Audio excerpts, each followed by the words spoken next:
Tra qualche istante andrà in onda il TG News, la controinformazione dei sopravvissuti italiani e della rete L'abuso. Vi ricordiamo che il programma è sottotitolato in 5 lingue che potete selezionare dalla sezione sottotitoli. Buona visione.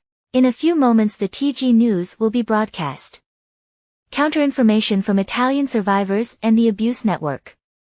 We remind you that the program is subtitled in 5 languages which you can select from the subtitles section. Have a nice viewing. En unos momentos se transmitirá TG News. Contrainformación de supervivientes italianos y de la red Abuse. Te recordamos que el programa está subtitulado en 5 idiomas que podrás seleccionar en la sección de subtítulos. Buena visión. Dans quelques instants le TG News sera diffusé. Contre-information des survivants italiens et du réseau Abuse. Nous vous rappelons que le programme est sous-titré en 5 langues que vous pouvez sélectionner dans la section sous-titres. Bonne vue. In wenigen Augenblicken können Sie hier die TG News sehen. Sie finden Nachrichten von italienischen Betroffenen und dem betroffenen Netzwerk in Italien, Rete L'abuso. Das Programm wird in 5 Sprachen untertitelt, die Sie im Menü auswählen können. Viel Spaß beim Ansehen.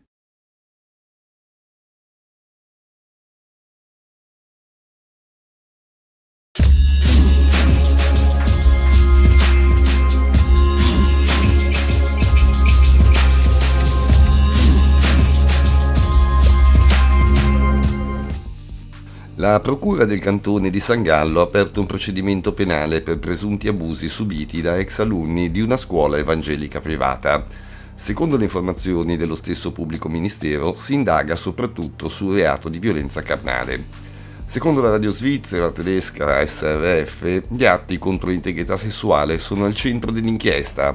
La Procura ha confermato oggi a Keystone ATS il contenuto del servizio radiofonico. Quest'ultimo ha anche riferito che al centro delle indagini vi è un ex insegnante.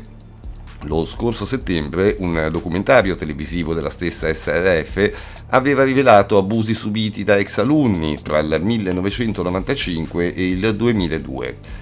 Gli ex studenti dell'istituto avevano mosso alla scuola gravi accuse, riferendo in particolare di percosse con cinture e di un generale clima di violenza psicologica.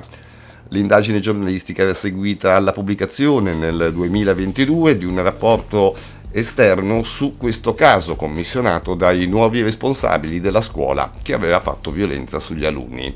Poco dopo la diffusione del documentario, un'ex allieva ha dichiarato alla SRF di essere stata violentata negli anni 90, quando aveva 12 anni, da un insegnante della scuola.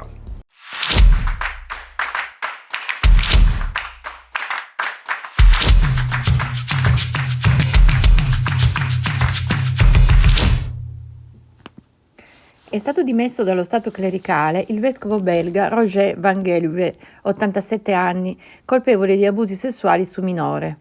Una decisione presa direttamente da Papa Francesco nei confronti del pedofilo reo confesso, che aveva ammesso di aver abusato per anni di un suo nipotino. I reati a lui imputati erano tuttavia caduti in prescrizione e per questo l'uomo non è mai stato perseguito dalla giustizia belga. Il Vaticano gli aveva imposto solo di vivere in un monastero. Come si legge in una nota dell'Annunziatura a Bruxelles, nel corso degli ultimi mesi sono emersi nuovi elementi gravi riportati al Dicastero per la dottrina della fede, che rendono necessario un riesame della vicenda del presule che si era dimesso con Benedetto XVI, ma da allora viveva ritirato, ancora sacerdote. In seguito a una nuova indagine, il Dicastero ha quindi deciso di risentire la difesa del prelato. Una volta esaminata l'8 marzo 2024, la dottrina della fede ha presentato la documentazione del Santo Padre, proponendo la dimissione dallo stato clericale in conformità all'articolo 26 delle norme Sacramentorum Sanctitatis Tutela, ovvero il motu proprio di Giovanni Paolo II del 2001 sui delitti più gravi riservati all'allora Congregazione per la Dottrina della Fede, aggiornato nel 2010 da Ratzinger e poi nel 2021 da Bergoglio. La speranza che la dimissione dallo stato clericale del vescovo belga possa aiutare le vittime a riprendersi da questo abuso che ha segnato così profondamente per tutta la loro vita e per i loro cari. E quanto affermano in una nota i vescovi del Belgio a commento della decisione presa da Papa Francesco. Nella dichiarazione i vescovi del Belgio ricordano di aver richiesto questa misura più volte negli ultimi anni. I vescovi del nostro paese hanno sempre ritenuto, scrivono, insieme alle vittime degli abusi e a molte altre persone, che fosse vergognoso che Roger Van Geluwe avesse potuto rimanere ufficialmente vescovo e sacerdote, nonostante le misure molto restrittive messe in atto dalle sue dimissioni forzate. I vescovi erano quindi tornati a richiedere la riduzione dello stato laicale del vescovo nell'ottobre 2023. Hanno esortato Van Geluwe a richiederla lui stesso e hanno reintrodotto il suo dossier canonico alle autorità vaticane. Questo file include la dichiarazione di una vittima che ha recentemente testimoniato formalmente contro Van Geluwe. Da qui la decisione di Papa Francesco. I vescovi belgi esprimono il loro grande rispetto verso le vittime, perché hanno trovato il coraggio e la forza di denunciare il loro aggressore, scrivono nella nota.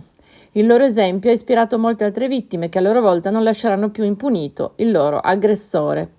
La nota spiega poi che Roger Van Geluwe in linea di principio può andare dove vuole, tuttavia è stato concordato con l'abbazia dove attualmente risiede che potrà continuare a restarvi in isolamento.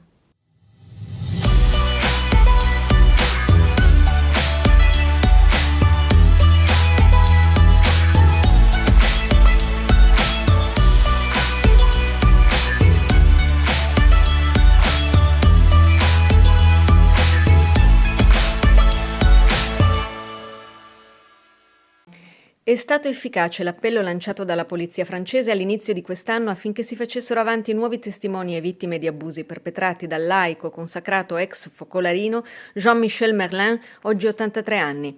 Il quotidiano Le Parisien ha pubblicato la testimonianza di un uomo, oggi 52enne, che si è recato a denunciare proprio dopo aver appreso dell'appello. L'uomo racconta di essere stato abusato da Merlin dai 13 ai 15 anni e poi ancora intorno ai 16-17. Merlin cercava le sue prede tra le famiglie rurali e meno abbienti che frequentavano il movimento, conquistando la fiducia dei genitori. Personaggio carismatico e di spicco nel movimento, giornalista, già direttore della rivista dei focolarini Nouvelle Cité, nel 2020 Merlin era stato al centro di un'inchiesta del quotidiano Le Jour, con la quale una delle sue vittime, Christophe Renaudin, ha fatto esplodere il caso, battendosi perché una commissione esterna indagasse sulla reale portata del fenomeno abusi all'interno del movimento dei focolari. Renaudin, musicista e clown, era stato abusato da bambino da Merlin, che ha passato la vita nel movimento dagli anni 60 fino al 2016, quando ne è stato espulso. Lo aveva denunciato già nel 1994, in sede penale, con l'esito di non luogo a procedere, e in sede civile. Qui Merlin, e siamo nel 1998, era stato condannato a pagare 50.000 euro di risarcimento. Da allora almeno una trentina sono le vittime emerse per ammissione dei focolarini stessi. Sempre nel 2020, sull'onda dello scandalo mediatico, i vertici francesi si erano dimessi e a dicembre dello stesso anno il movimento incaricava la società GCPS Consulting di compiere un'indagine. Ne è derivato un rapporto di quasi un centinaio di pagine, frutto di 1 anno e mezzo di lavoro, basato sulla testimonianza di 26 vittime di Merlin, tutte maschili, mentre si ipotizzava l'esistenza di altre 11 vittime nel periodo esaminato dal 63 al 98, per un totale di almeno 37 vittime.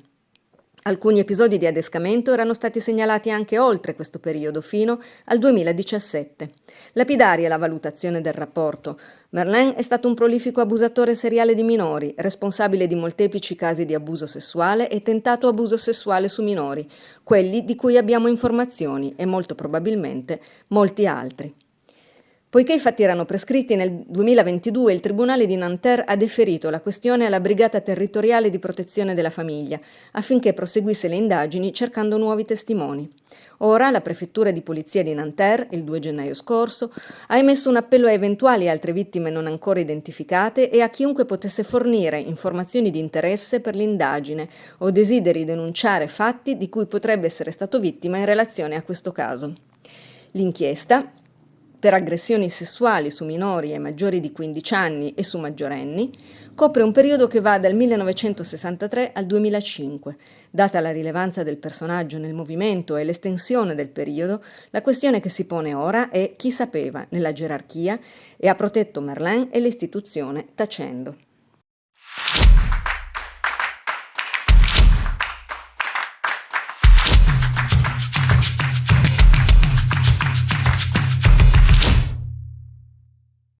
Oggi sono tra i 2 e i 4 milioni gli italiani coinvolti in organizzazioni settarie.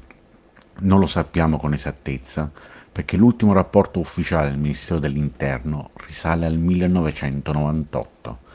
Da 26 anni non abbiamo dati ufficiali del Ministero dell'Interno sul fenomeno delle organizzazioni settarie, sebbene, rispetto al 1998, per esse sia diventato molto più facile reclutare soggetti sensibili per via dell'utilizzo delle nuove tecnologie e per un isolamento maggiore delle persone. Ne sentiamo parlare solo quando gli esiti sono i più drammatici, come nel caso della mattanza di Altavilla Minicia o di Roberta Repetto, ma le ricadute dell'azione delle organizzazioni settarie sulle persone sono molteplici e disastrose, in quanto tendono, con la propria attività, a emarginare le vittime che spesso vivono situazioni di fragilità. Se non abbiamo informazioni dettagliate, non possiamo realizzare politiche di contrasto né conoscere pienamente il fenomeno. Alla Camera dei Deputati attende di essere discussa una proposta di legge, a prima firma della deputata del Movimento 5 Stelle Stefania Ascari, per l'istituzione di una commissione d'inchiesta sulle organizzazioni settarie in Italia. Lo scorso 21 marzo, in una conferenza stampa presso la Camera dei Deputati, ne hanno parlato Stefania Ascari e i rappresentanti delle principali associazioni italiane che da decenni si occupano del tema: Tony Occhiello, Associazione Italiana Vittime delle Sette, Lorita Tinelli, Centro Studi Abusi Psicologici, Luigi Corvaglia, Centro Studi Abusi Psicologici, Maurizio Alessandrini, Associazione Familiari delle Vittime delle Sette, Rita Repetto, La Pulce nell'Orecchio, Associazione di Chiavari, Cristina Caparesi, Derad Italia APS contro ogni radicalismo, Sergio Pietracito, Associazione Vittime del Forteto e Giovanni Ristuccia, SOS Antiplagio Onlus. Nel silenzio, le sette proliferano ed è compito delle istituzioni intervenire per arginare un fenomeno tanto pericoloso per la sicurezza dei cittadini e delle cittadine. Rinnovo l'invito al Parlamento affinché intervenga per arginare un fenomeno così pericoloso per la sicurezza dei cittadini e delle cittadine, ha dichiarato Ascari dopo la conferenza stampa. Le vittime delle organizzazioni settarie abusanti e le loro famiglie non possono essere abbandonate dalle istituzioni.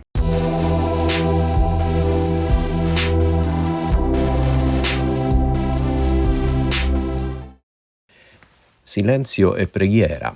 È questa la pena comminata dalla Chiesa Cattolica ai preti che violano le sue leggi interne.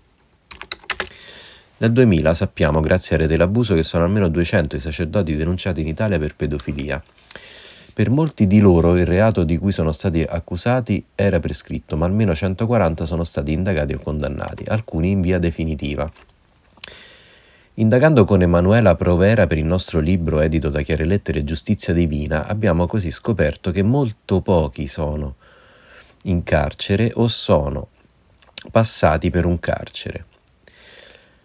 Dove si trovano? Dove scontano le misure alternative? La risposta non è ovvia, non solo perché i preti quasi mai hanno una casa di proprietà dove restare agli arresti domiciliari. Di loro si occupa la Chiesa, come una madre amorevole. Non è vero che la Chiesa nasconde i preti pedofili, si sa benissimo dove si trovano. Spesso sono i magistrati che ce li portano, ma sempre il loro vescovo è al corrente del loro domicilio, altrimenti dovrebbe denunciarne la scomparsa. Questo ce l'ha raccontato un diacono psicoterapeuta che ha chiesto di rimanere anonimo. Ci ha però incuriosito e abbiamo scoperto con Emanuela Provera che in Italia esiste un'efficientissima e molto discreta rete di assistenza per ecclesiastici in difficoltà, questa è l'espressione utilizzata dal Vaticano, creata con lo scopo di favorire il recupero dei rei tramite la cura, laddove ce ne sia bisogno come nel caso dei pedofili, l'espiazione e la penitenza, silenzio e preghiera. Per primi, con Emanuela Provera, oltre ad averne verificato l'esistenza, abbiamo mappato questa rete di case di cura in tutta Italia e soprattutto siamo entrati in quelle mura intervistando chi vi ha abitato e chi le gestisce. Anche attraverso fonti documentali inedite abbiamo raccontato come sono regolamentate, da chi dipendono, che sono finanziate dalla Conferenza Episcopale, che sono state inventate da Monsignor Ghizzoni, nominato nel 2019 primo presidente del Servizio Nazionale per la tutela dei minori e degli adulti vulnerabili nella Chiesa. Inoltre abbiamo raccontato che tipo di vita conducono i preti reclusi al loro interno e come sono regolate le relazioni con la società laica. Abbiamo così appurato che il diacono non ci aveva detto tutta la verità. L'atavico timore del Vaticano per lo scandalo pubblico talvolta trasforma questi luoghi in carcere parallele a quelle dello Stato, ed è in queste cliniche che vengono indirizzati con garanzia di anonimato i sacerdoti protagonisti di episodi di violenza su minori che la Chiesa italiana, sulla base delle regole che si è data, non denuncia alla magistratura civile, finendo paradossalmente per spuntare le armi che lo stesso Papa Francesco ha a disposizione per la lotta contro la pedofilia. Come si combina infatti tutto questo con i suoi frequenti proclami di tolleranza zero? Bisogna considerare innanzitutto che è prassi consolidata in Vaticano intervenire pubblicamente laddove non è più possibile celare e risolvere le situazioni di crisi nelle segrete stanze. Inoltre, la fragilità di un ecclesiastico, le sue cadute, ancorché sfocino nel comportamento criminale, per la Chiesa sono pur sempre peccati e dai peccati Dio salva e verso i peccatori vanno usati misericordia e perdono, perché chi è tra voi senza peccato scagli la prima pietra. Questa doppia morale affonda le sue radici nella confusione che la Chiesa fa più o meno volontariamente tra reato e peccato, anzi tra peccato e reato. L'abuso, per fare un esempio, cioè l'atto sessuale di un chierico con un minore, è ritenuto un'offesa a Dio in violazione del sesto comandamento prima che una violenza efferata contro una persona. Di conseguenza i responsabili, secondo la visione degli appartenenti al clero, devono rispondere all'Altissimo, della persona del suo rappresentante in terra, e non alle leggi della società civile di cui fanno parte. È questa un'idea di giustizia che si piega alle convenienze della monarchia papale e che si fonda sulla convinzione che il più violento dei crimini nei confronti di un bambino o una bambina sia prima di tutto un delitto contro la morale e come tale viene trattato. Il punto non è tanto evitare che un pedofilo ghermisca la sua preda, ma che un prete con la sua vittima facciano del male a Dio. È questo che è intollerabile per il Papa, sta qui la sua tolleranza zero. Che ne pensate?